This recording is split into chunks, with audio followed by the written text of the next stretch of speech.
Então, não estou lá para explicar, estou lá para colher. E não estou para falar do que aconteceu antes de chegar lá. Estou para falar e cuidar a partir do momento que chegou conosco. Nós temos que fazer o quê? O melhor. Nem sempre será o melhor. Do jeito que a gente gostaria. Gostaria que todos saíssem de alta, mas infelizmente não vão sair. Então, mas a gente tem que fazer o melhor. Sou eu que vou resolver isso? Não. Mas é esses opostos que vão dando vida à vida. Um sai de alto, o outro morre, mas como é que eu conduzo tudo isso? É o que faz a diferença. E é tão interessante porque a gente não consegue, vocês são jovens ainda, vocês ainda não enfrentam a morte lá dentro, mas muitos de nós profissionais, a gente não tem coragem de avaliar de forma honesta como é que nós estamos conduzindo a morte. Como é que nós estamos facilitando ou dificultando a vida daqueles que estão morrendo perto de nós? Porque se a gente tivesse uma coragem, às vezes a gente causa mais males do que bem. E a gente precisa dar o mínimo de conforto básico para quem está morrendo. Para quem está vivendo aquela angústia. E não é fácil. Tive um menininho de 10 anos. Ele estava tão magrinho, estava desnutrido. E esse menino é aquele menino esperto que vendia CD no sinal. Então aquele menino cheio de ginga. Ele apareceu com um tumor cardíaco. Foi operado, uma semana depois o tumor estava maior do que tinha tirado. Tinha tirado inteiro. E o anátomo patológico era bom, não era maligno. Mas ele não comportava como benigno. E a oncologia entrou, e todo mundo entrou, e tudo que fizemos, ele não respondeu. E foi definhando. Era filho único. E os pais já pediram que a gente não entubassem, a família não estava dando conta mais. E eu passei no CTI, ele estava no leito 1, e ele estava na posição fetal. Eu cheguei perto dele e falei assim, meu bem, você está com frio? Ele falou, não, tia Filó. Você está com dor? Não. Eu tenho alguma coisa que eu posso fazer agora para você? Ele falou comigo assim, tia Filó, eu vou morrer. Vocês responderiam o quê? Sim ou não? Eu falei, vai, assim como eu. Não sei se morre primeiro enquanto você fala ou enquanto eu falo. Um dos dois vai. Não sei qual vai primeiro, mas nós vamos morrer. Ele falou comigo, eu estou com muito medo. Você fica aqui? Eu falei, claro. Peguei uma cadeira, fiquei lá do lado dele, sentei. Ele falou, você me dá a mão? Dou a mão.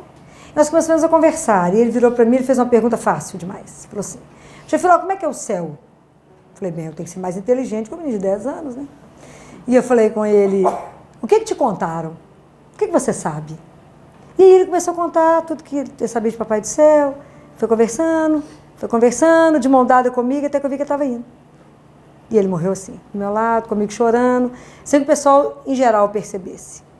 Mas lá a gente não permite que nenhuma criança morra só.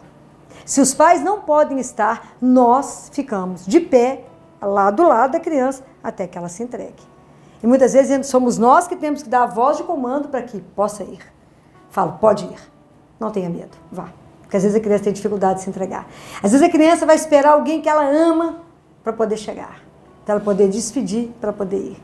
Essas são inúmeros casos, né? Quando uma mãe com a criança de tumor cerebral amarrou o pé da criança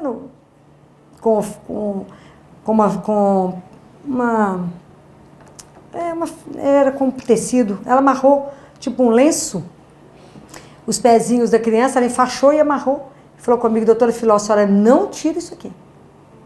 Falei, eu não vou tirar. Falava que a enfermagem, para dar o banho, para fazer os cuidados com ela, tem que ter cuidado, porque nós não podemos tirar. A criança tinha uma frequência cardíaca de 40. Gelada, não tinha termômetro que subisse. Mas essa criança esperou o tempo da mãe. E todos os dias a gente conversava muito antes dela entrar. Até o dia que ela falou comigo, doutora Filó, hoje eu dou conta de soltar. Falei, então vamos conversar mais. Senta aqui comigo e de fora. Vamos conversar muito. Porque a hora que você soltar, vai zerar. E é assim mesmo. A hora que você agradecê-la, porque diante da dor e do sofrimento, nós podemos ter duas atitudes, né? Ou nós podemos viver ressentido com o mundo e ser amargo pelo mundo, ser aquela pessoa amarga, ou podemos ter gratidão. Então, ter gratidão, fala com elas. Vamos ter gratidão porque gerou. Vamos ter gratidão porque você nunca mais será a mesma pessoa. Gratidão porque essa pessoa existiu na sua vida. Então a gente tem que caminhar com gratidão. Acho que a vida é sempre mais leve caminhar com gratidão. Né? Sempre mais leve. Então, essa mãe entrou e falou comigo, eu dou conta. O que eu faço lá agora? Eu falei, agradeça a ela os 10 anos de vida. Agradeça. Fale tudo que você deseja falar antes de soltar.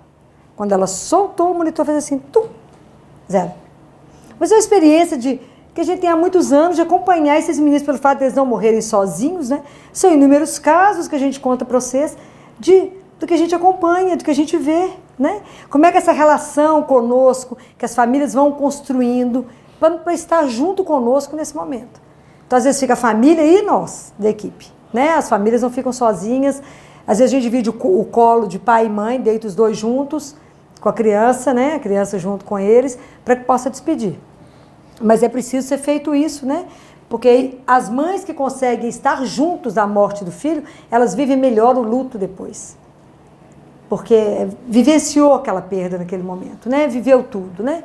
Enquanto a gente não tem uma visão muito coerente a respeito de como que a gente poderia viver plenamente até o fim, a gente permite que muita coisa seja controlada pela medicina, pela tecnologia, estranhos, né? Morrer do lado de uma pessoa que você nunca viu. Deixar alguém que você ama morrer do lado de que você nunca viu.